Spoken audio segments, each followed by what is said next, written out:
Welcome to the Assembling Inclusion podcast. On this show, we feature different programs, individuals, and initiatives focused on being more inclusive of individual needs. We invite you to learn right alongside us. If you want some additional resources or access to our courses, please visit our website or follow us on social media. But for right now, let's get right to the episode.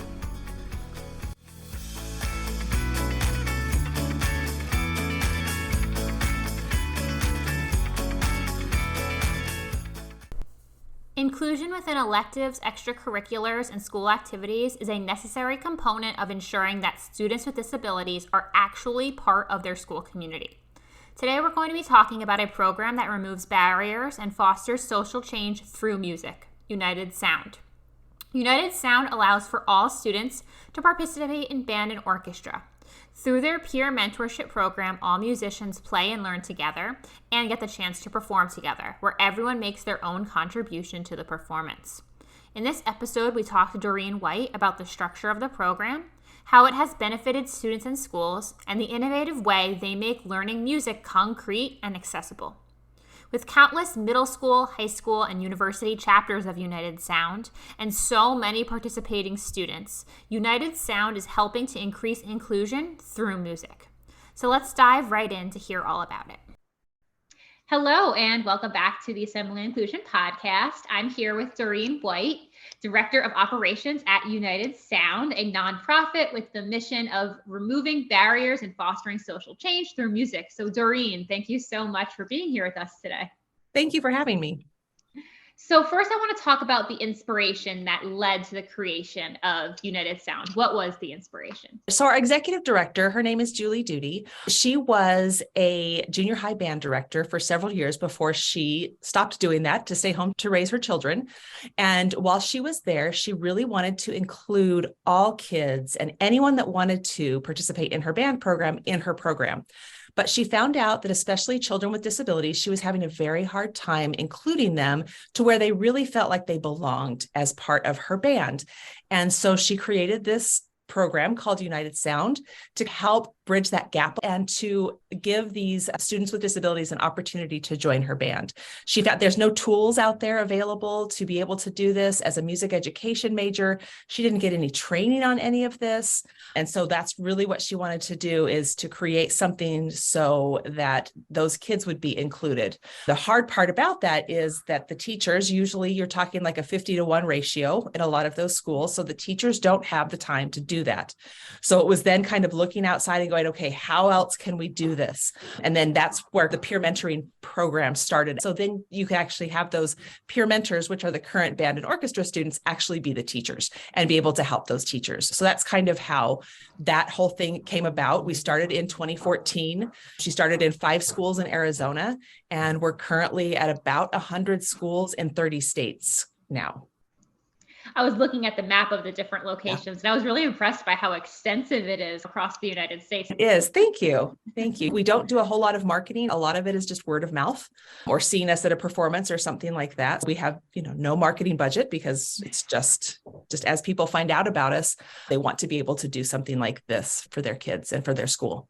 And I can imagine it's really in demand because, just from like the K-12 background, I know a lot of elective teachers, music, they have all of those students, but there are very limited resources in how to fully make your classroom inclusive for students with disabilities and, properly engage them. That's why I was really drawn to this program specifically. I was like, wow, somebody took the time to create a specialized curriculum and program and really thought through how to make music inclusive.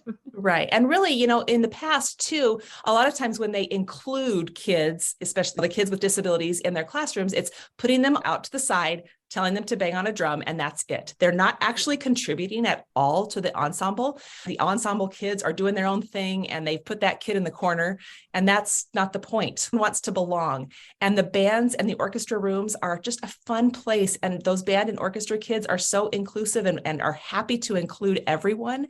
And so that was the bigger picture too, is we wanted to give them a really authentic way to join the band and not just a sit right here and bang on this drum type of a thing.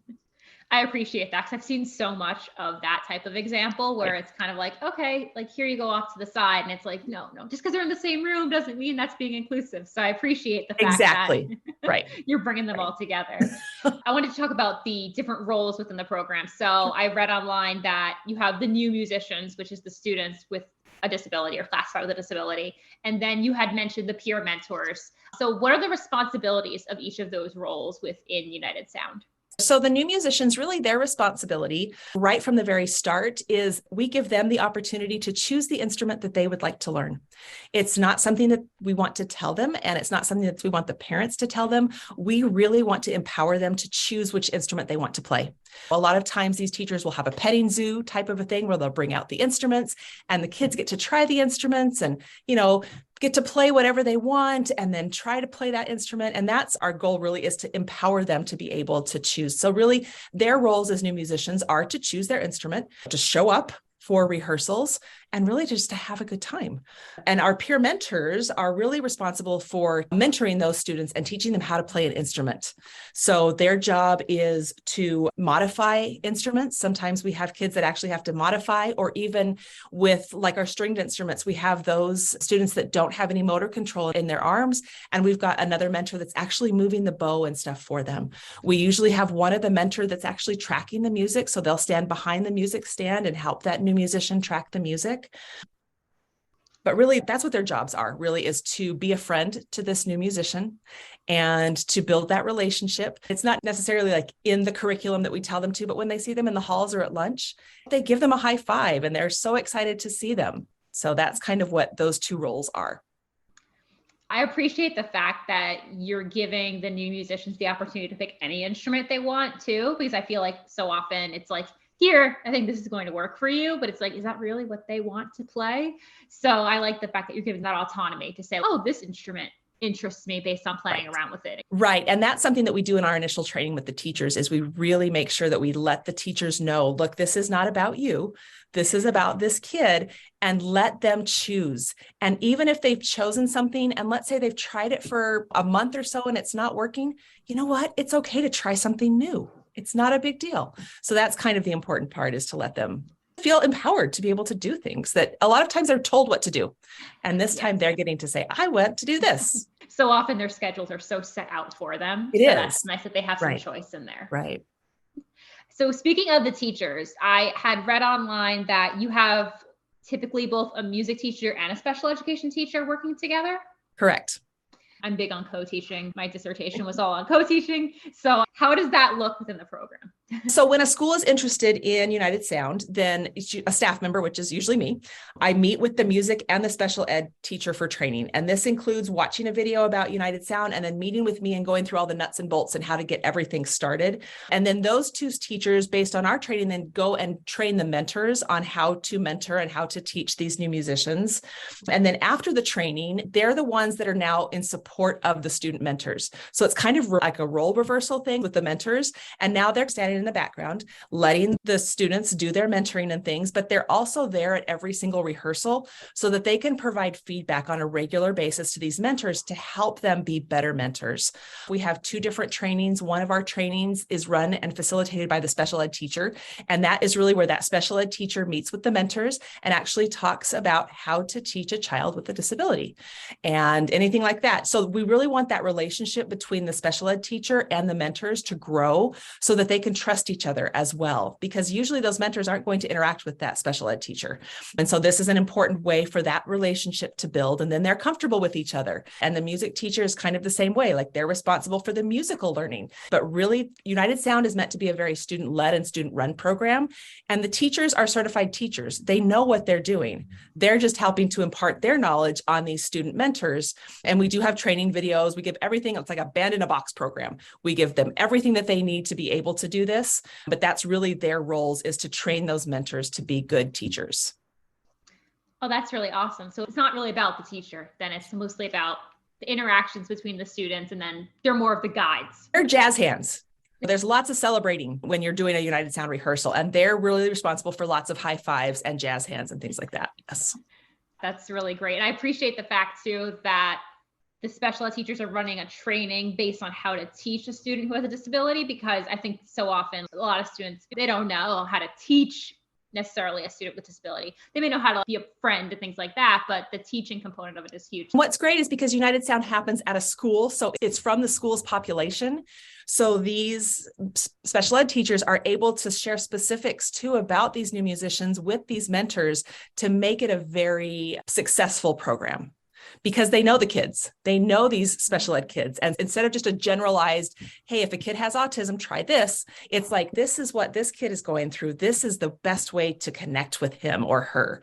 And that's what I think makes this so great too, is that because you're in a school population, you're able to build those relationships a lot easier and a lot better. That's very meaningful to be able to be like, this strategy works for this student particularly, as opposed to more general, like you had mentioned. I did want to talk about the curricular materials that are associated with United Sound. I saw on the website, they were listing the problems associated with inclusive music education, which is the lack of specialized training materials specifically. So I was looking through some of the curricular materials from United Sound, and I'm big on making, the very abstract things concrete, because that's huge for students who, especially with like learning disabilities and things like that. So I wanted to know a little bit about that process. What was it like creating those specialized curricular resources? So Julie is actually the one that created all of those as well. And she had a lot of help from teachers here locally in Arizona. They would sit around her kitchen table and, pick everything apart and figure that out. But we do use foods and colors in places of rhythms and pitches just to help those new musicians to be able to identify better. We use like a cake as a quarter note or a soup as a half note. And what's really great is in our method books, we actually start out with a spatial thing. So you can actually see that a soup on the staff is twice as big as the cake on a staff. So these new musicians can actually see spatially and visually. There's lots of different ways that they're able to see that note. And then as you work your way through the curriculum book or through the method book, it kind of just builds on that ladder. So, you're going from spatial and colors. And then when they get used to that, then we take away the spatial and then we take away the colors. And so eventually, and maybe they won't get to this part, and that's fine too, but eventually they're reading regular notation. But it's really important to have that ramp up for them. And what's great about United Sound when they're in these little peer mentoring groups, because it's one new musician to 3 peer mentors. So this new musician has 3 people that are helping them. And what's great is they can tailor that and they can individualize all of those rehearsals for that one student. And so some students are going super fast through these books and they're able to get all the things done, and others are still back on page 4 or 5, still working on rhythms and things like that. And that's what makes these books really great, is because there's no set time that you have to get things done by. It's just based on where the new musician is at the time. And that's kind of our point, is to meet them where they are and not try to push them. Obviously we're pushing them to do new things, but we want to meet them where they are to be able to help them and things like that. So we do use our method books that we have for our stringed instruments and for a lot of our band instruments. And we also now have a book 2 that kind of takes, usually in the book 1, we usually start out with 3 of our rhythms. So we start with our cake and our soup and our donut, which is our 8th note, and then our rest. And then in our book 2, we add a couple more rhythms. We add a sugar cookie, which is a 16th note. And we also add an apple, which is a dotted quarter note. So in our book 1, usually it's between 1 and 3 notes that they're learning. And then when we expand it into our book 2, they're actually learning an entire scale. So by the time they're done with book 2, they're really ready to go into an actual regular entry-level method book. So it's just kind of like a precursor to ramping up to be able to use a regular method book, but it's those things that they don't have access to. And there were no tools available for, well, what happens if a student comes in and can't read the notation in a regular method book? So this is kind of backing up a little bit and trying to do that for those kids. We also include flashcards that they can use to make rhythms and things like that. So they're able to make a rhythm and a song on their very first rehearsal day. I love how accessible that is and how well it's scaffolded to introduce them to those skills and then eventually pulling those supports away as they become more comfortable. Mm-hmm. But I love the point you made about the fact that not everybody has to be in the same place at the same time, but you could still participate all together as a group. Like you might have graduated to the entry-level book, somebody else might not, but you can still make music together, and that's acceptable. Right. And we still celebrate everything. It doesn't matter how far you are in the book. You've done it. Fantastic. We're going to celebrate you. At the end of every semester, they usually perform with the entire ensemble. The new musicians will perform. And so those peer mentors will write modified parts for those new musicians based on where they are at the time. So even if you have 4 or 5 trumpet players, they're not playing the same part because they're not at the same level. So because those peer mentors have spent all this time rehearsing, they know where those kids are and they know where they need to write the parts. So you may have a trumpet player that's able to play 1 or 2 notes. And so that peer mentor group will write a modified part that includes just those 2 notes so that they're making an authentic contribution to the piece, but they're also being successful. And not feeling too overwhelmed.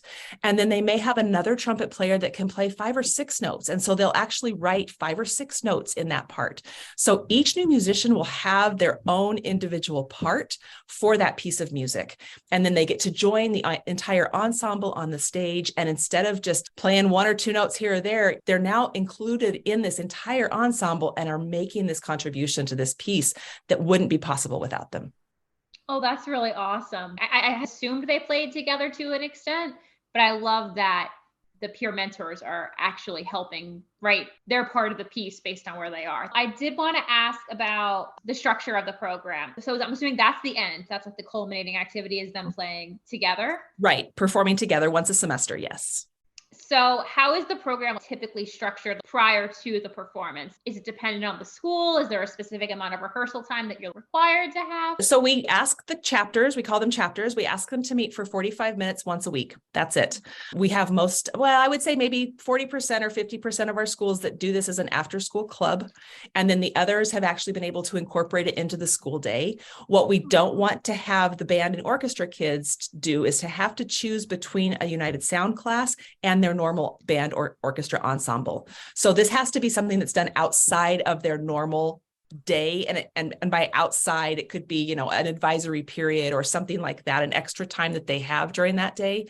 What we do is we give all of this information to the teachers, and then they get to kind of tweak the program depending on how it works best for their school. But they start together usually in the fall, and they meet together once a week for 45 minutes. And then about week maybe 8 or 9, they start looking at modified parts and picking a song and writing those modified parts. And then they're still working through that method book and working on those parts and things like that. Our chapter presidents, we actually choose 2 of the mentors as chapter presidents, and they're really the ones that run the meetings, run the rehearsals. So they're in charge of the lesson planning and doing all of that kind of stuff as well. And we also recommend that like 30 to 40% of the time during rehearsal is spent not doing rehearsal. It's playing games, it's doing dance parties, it's going outside, it's getting a drink, things like that, because we really want to build those relationships. So doing United Sound like in place of band or orchestra is not something that we do. This is in addition to their band and orchestra as well. And then usually the performances will take place at like the December and the May concerts. That makes sense. That's nice. There's flexibility though with the program. Like if you have that built-in period during the day, like I know so many high schools have like that flexible academic time where students can kind of do whatever they need to do. They could do that. Or I always go back to like I taught middle school, like it would have been a great after school club, like once a week. Exactly. Right. And I've had my own kids that have done it both ways. It works either way. It really does. The schools can just pick whatever fits their schedule then. Right. We kind of tell them it's like a cafeteria plan. Like we give them all the things and all the tools and everything, and then they get to pick and choose what's going to work best for their school. And that's kind of my job too, is as I meet with these teachers, is I kind of go over, okay, how do you think this is going to work? What do you think the problems are going to be? And let's talk through that and let's figure out how this might work for you. That's nice that you have that interaction with them as well. Cause I feel like so many programs, like, you come in, they're like, all right, let's get started. And then it's like, oh no, that's not going to fit within what we're doing. So it's nice that you're working with them to figure out all those issues before they even happen, scheduling and logistics and all that stuff. You did mention, I heard that you had chapter presidents. So there's like 2 or so students who are selected. And I was reading about the training that the students themselves were receiving, whether it was, I saw there were online resources, there were obviously the special ed teacher sessions to teach them about teaching, the leadership sessions. So I just wanted to know if there was anything else related to the training processes for the students that maybe we hadn't covered yet. Our first training usually is run by and facilitated by our special ed teacher. The second training is kind of a how to do United Sound, and that's more facilitated by the music teacher. So both of those teachers are actually training, using our resources, training all of those mentors. And yes, we do ask them to choose 2 of their mentors as chapter presidents. And if they've already been established for a year or so, we ask them to possibly include 1 new musician as one of their chapter presidents as well, and they'll have 3 chapter presidents. So this is a really cool thing. These chapter presidents get together, they do the lesson planning for the most part. We give them resources, sample lesson plans, ideas for activities. I give them a whole bunch of stuff so that they can plan lesson plans for these rehearsal plans. So those chapter presidents kind of get everything started. They welcome everyone in. It's a great way for them to have some leadership responsibilities as well, and an opportunity to stand out in front of people. And so we do provide lots of resources for those chapter presidents. When it's time for games to be started, they get the games started. Dance party time, they get the dance party started for the most part. So they're really an integral part of United Sound. We also offer a training called our Chapter Presidents Meeting. It happens once each month, and it's run by a retired special education teacher who now works for us as one of our program coordinators. And she just plans a lesson. We usually ask for feedback, so we'll give them a feedback form every single month and say, hey, what's going on with your chapter this month? What's working? What's not working? And then she designs a training or a session around what's going on in each of their lives, like what's happening in their chapters. What do they need help with? So she'll give a little lesson. They all get to join at once, which is really kind of neat because it's from all over the country. And you've got all of these kids' faces on the screen, and she'll do a little lesson, and then they'll ask questions of each other. Hey, I've got this student that needs help with this. Does anyone have any experience with this? And it's really a time for them to connect with each other, but also to get tips and tricks and things like that from each other, which is really kind of great. And so that's something that's a little bit different than maybe other programs or other mentoring programs. Is really, it's the students that are doing this with the help of the teachers and not the other way around. And so those chapter presidents are fantastic. It's great to be able to work with these kids and to see these kids and some of these new musicians that are chapter presidents now too. These kids typically don't ever even have a chance to be in any type of leadership position like this. And to see them flourish and blossom and be able to do all of these things is truly amazing. That's really awesome that there are some new musicians that move into that role, and it's not just necessarily a peer mentor who gets that type of position. That's really exciting, I'm sure, to have that type of opportunity, because that doesn't happen very often. I love the fact that they're connecting with people from all over the world too and sharing ideas. I think that's something that, especially at like the K-12 level, like the middle school, the high school, that doesn't happen very often with clubs and organizations. So it's nice that they have a designated time they can all meet together and talk and share. Right. And then the great thing is then we ask them, okay, now that you have all this information, now take it back to your chapters.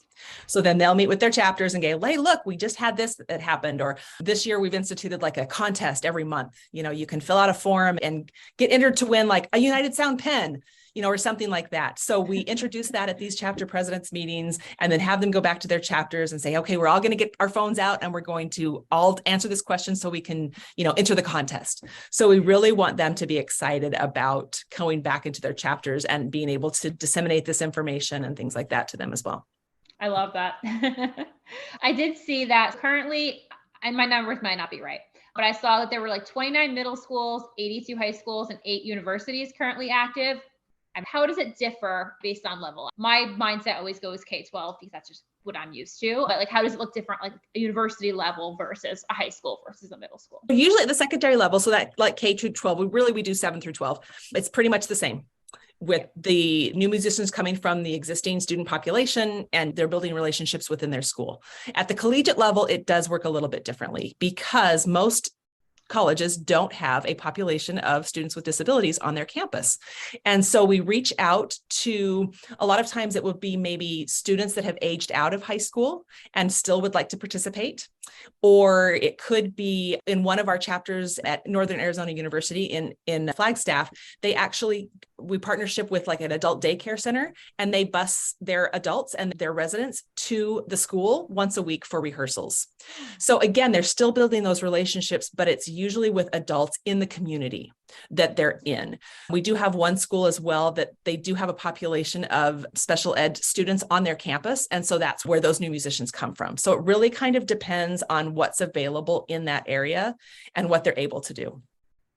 That makes sense. I know there are some schools that do have like a program that's specifically for students who may have like an intellectual or developmental disability. Yes. So like that makes sense. They would come from the campus, but otherwise that's a great way to build connections with the community. And it's really great if we have, a junior high and a high school and a college all in the same area, which is kind of like what we do here in Arizona. We've got a lot of junior highs and a lot of high schools. And then we also have programs at NAU in Flagstaff and at Arizona State University in Tempe. So these students could potentially play from 7th grade until whenever, if they would like to, because they're able to go, even after they age out of high school, they can now join one of the collegiate chapters. Oh, that's great. And they continue to learn then the entire Exactly. time and build on their skills. That's incredible to see that Right. transition, I'm sure. So your website had a lot of testimonials from students and teachers and administrators and families who were involved in the program. But from your experience, what do you think have been the biggest achievements that have come from United Sound? I think really building a community of, and I'm talking peer mentors here a little bit, of kids that are going to look out for each other and that are able to accept everyone and that will be better humans because of this. From even my own experience, all 3 of my kids have participated in United Sound. And it's not like they were ever uncomfortable with someone that was different than them, but now they're more open to say something. If they see somebody being bullied or teased or something, they have no problem whatsoever going up and saying, hey, knock it off. Like, we're trying to be better people. And I think that's ultimately what I'm excited about with this, is that we're building a better, hopefully, human race, and hopefully something that will protect one another and help one another. The other thing that I think is really great about United Sound that has been hard for a lot of music programs, especially, was pandemic. And during the pandemic, I mean, everything was shut down, especially music. There is no way you could be, blowing an instrument in someone's face. That was not going to happen. So we were able to create new resources to be able to still connect to each other during that pandemic. We had like a dynamic duos program where we had almost like a pen pal thing where we took new musicians and peer mentors that wanted to be paired together, and they would just get on Zoom once a week and talk to each other. It didn't matter if they were in the same state or the same school. We just really wanted these kids, especially these kids with disabilities, that had no way of connecting, to still stay connected. I ran a weekly United Sound meeting where I would open it up to anybody that wanted to come. And we would, have funny hat day, and we'd wear funny hats, and we'd do rhythms, and we'd have a dance party. I have a disco ball and like a handheld disco ball thing, and we'd have disco dance parties. And so I think for me, really being able to come out of COVID still functioning, being able to take these programs, these new programs, and still implement them today, because the teachers want this. These special ed teachers want music. And a lot, because of COVID, a lot of the music programs in the schools for special ed kids have been taken away completely. So we actually provide a virtual music class now as well for self-contained classrooms, where we have a teacher that teaches using our curriculum and using all of our things. We teach these special education students with hopefully the goal of being able to create a United Sound program in the future so that they can participate. But just again, music can bring joy, and just a way to be able to bring joy into these kids' lives. So I think for me, that's a big achievement too, to be able to make it through. And we're finally to the point where we're just about to where we were before the pandemic, as far as the number of students being able to participate. And for me, that's a huge accomplishment in just the 2 years, to be able to go from completely shut down for the most part to where we are right now. Going from having no in-person to having that number back again in 2 years, that's really impressive. You had spoken about the peer mentors and, creating better humans overall. I could even just see it becoming, from a school community perspective, like creating that like inclusive mindset. You really see people truly connecting together and accepting each other and working together. And I could see how like this program would bring that into schools. So many schools are lacking that. There's such a disconnect. And I think that this type of program really can show how people can come together and learn together. Exactly. And I see a lot of this from my own kids' perspective, because I do, I talk to them a lot more than lots of other kids. And so, they're being invited to birthday parties for new musicians that new musicians may not have even had birthday parties and things like that. They are taking each other to homecoming. things, again, that these new musicians may not get an opportunity to do. And maybe they'll have their own homecoming or something, but this is the school. Like, you should be involved and get to have an opportunity to go to homecoming with a friend. So that's really important to be able to do as well. I love that. And I wanted to know, what plans does United Sound have for expansion or future development? So this year alone, we've actually added 23 new schools. Wow. Which is amazing. And again, no marketing, like it's just word of mouth and things like that. We would like to expand everywhere. We would really like to not be needed anymore, because teachers are just automatically including these kids and not having to have this program. But we would love to have, I would love to get to the 50 states in the next 2 years, to have every state at least have one chapter of United Sound. So really, we're looking to expand our number of chapters and our reach. And so our executive director attends a lot of conferences and does a lot of speaking. We do a lot of national performances that get us really on the map at Midwest Clinic and at Grand Nationals and things like that. January of 21, we got to perform in the Rose Parade with a group of kids, new musicians and mentors. We got to take them to the Rose Parade and they got to march in the Rose Parade. I want it in more schools. That's really what I want. And then the other kind of thing that we're now focused on, we kind of now have two things going on at the same time. We've got our peer mentoring program, and then we also have what we're calling our composer project. And this is something that our executive director is really kind of overseeing and is really super excited about. And this is helping underrepresented composers get their music in the schools, and also being able to have kids in the schools that are minorities look to see and not always play music by white men. And so an opportunity so that they can say, hey, look, that guy's a composer, or that woman's a composer. I could do it too. So that's kind of what we're ramping up to right now. We're kind of just in the baby steps with that, or really, we're still planning. We're planning, but we're kind of getting there with this composer project. So we have a lot of partners with local ensembles and things like that are going to help us record these things and help us get free music into these schools so that they can have more opportunities to play pieces by these underrepresented composers. Oh, I love that. That's really exciting. I didn't even know about the composer projects. That's really cool that that's something new that you're going to be working on. That's huge for representation purposes. And it's just another way to, again, remove a barrier. So, we tried to help remove the barriers of how to include everybody in band. And now it's okay. How do we get these band and these orchestra kids, especially those of color, how do we get them to want to be composers if they've never played a song by a composer that looks like them? That's going to be amazing, right, to be able to see a composer who looks like them, and hopefully, that'll be a great inspiration, I'm sure, and hopefully motivation to become a composer. Yeah, we're excited about that one. Yeah. And I'm excited to hear all about the amazing things that I'm sure United Sound will continue to do in the future. Those chapter numbers and the student involvement numbers are just amazing, and I'm sure they'll continue to grow, and I will hope with you for the 50 states. That would be amazing to have at least one in every state. But I want to thank you so much for being here with us today and for telling us all about United Sound and how it has benefited so many students and musicians all across the country. Thank you. And if anyone that is listening would like more information about United Sound, there's probably going to be show notes maybe or something. Yes. Put our website in the show notes. Contact me and we can get things set up. I can help you, talk you through how to get something set up in your school and things like that. And I would love to reach out to more people. Make sure you check the show notes, everybody. That's where everything is going to be. I'm going to make sure to drop all that information in there.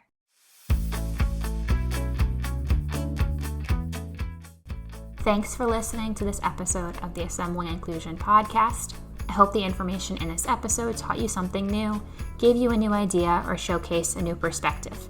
If you liked the episode, feel free to leave us a review or comment. If you have a recommendation for an individual or an organization who would make a great guest, you can message us on Twitter or Instagram, or send us an email at assemblinginclusion@gmail.com. See you next time.